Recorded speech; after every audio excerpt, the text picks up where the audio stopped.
No matter what way you slice it, we know that there's a very real sense that in the wake of both championships being decided in the space of a week, the two final races of the season are likely to be viewed at best as a diverting sideshow, an epilogue wrapping up the loose ends after the main event.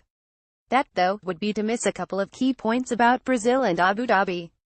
Firstly, the fact that at the top of the Constructors' Championship there are no positions to fight for. We're locked into third place in the Constructors' Championship, 165 points ahead of our closest pursuer with a maximum of 86 on the table and 115 behind. The P2 team means we can spend as much of the practice time available between now and the end of the season testing items for next year, as we were last year fighting Ferrari for second place in the team's standings until after this race. This is the first time in a while that we've had the luxury of utterly free practice, and the opportunity won't be wasted.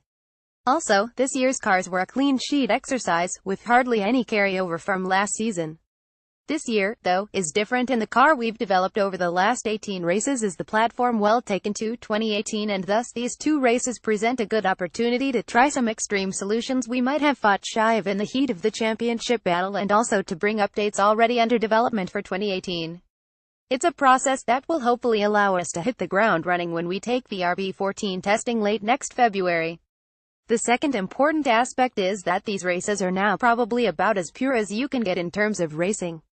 Again, at the sharp end, there are no percentages to be played, no long game to be considered.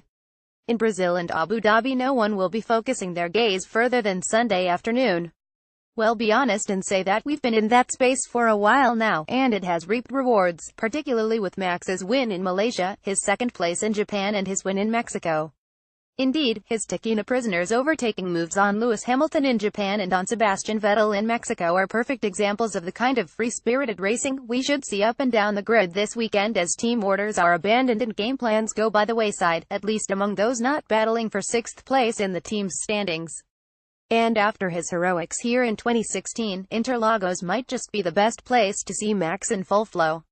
Last year, in the pouring rain, Max put his RB12 in places no other driver would, to climb from 14th to 3rd place by the checkered flag. In many ways, Interlagos was Max's standout performance of 2016, and after his recent good form, Max is hoping that the heavens open again this weekend. I'm hoping for another damp race weekend, as I don't think we can be as competitive there in the dry, especially with the elevation changes on the straight. It is not our strongest point, he said this week. Those elevation changes, it's pretty steep and steady climb from the tight infield all the way up to the Senna S, and the altitude at which Interlagos sits do disadvantage teams in terms of outright power. The effect isn't as marked as it is in Mexico City, at 2,200 meters, but at 800 meters above sea level, turbos and internal combustion engines do come under some pressure, so wet conditions are a real bonus. Daniel, too, is hoping for a wet race, as he believes it might be his best shot at a good result on a circuit where major points have so far eluded him. I wouldn't mind some more rain this year. I'm positive I can get a good result there, but as yet I haven't really had a standout race in Brazil. He's not wrong. Indeed, if such things as bogey circuits exist for drivers, then Interlagos is one of Daniel's.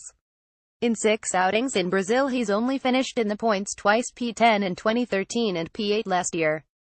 Of the circuits currently on the calendar, only Interlagos and Sochi have yet to see a top 5 finish from the Honey Badger. The circuit owes him a good result. And the good news for us is that the long-range forecasts are predicting unsettled conditions for this weekend. One thing is for sure, whatever the weather, nothing will dampen the enthusiasm of Brazil's fans. Like Mexico City, the race here has a fantastic atmosphere, especially on the grid.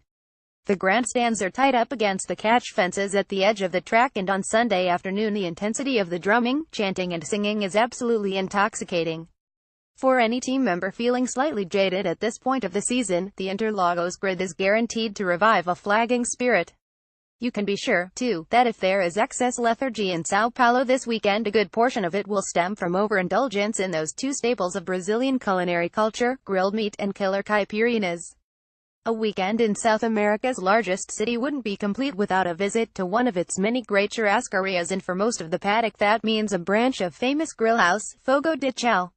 The restaurant's mix of lethal caipirinha cocktails and an ordering system that relies on the raising of a red flag to call a halt to the steady stream of grilled beast being brought to your plate, has felled many a team member over the years. However, brave souls that we are, we keep going back for more. We know, it's admirable really. Ultimately though, whether we're trying to keep alive flagging spirits at the end of a long season or raising red flags in restaurants, the only signals we'll really be looking for come Sunday will the one indicating a wet track and, hopefully, at the end of the race, pit boards indicating a big result in Brazil for both our drivers.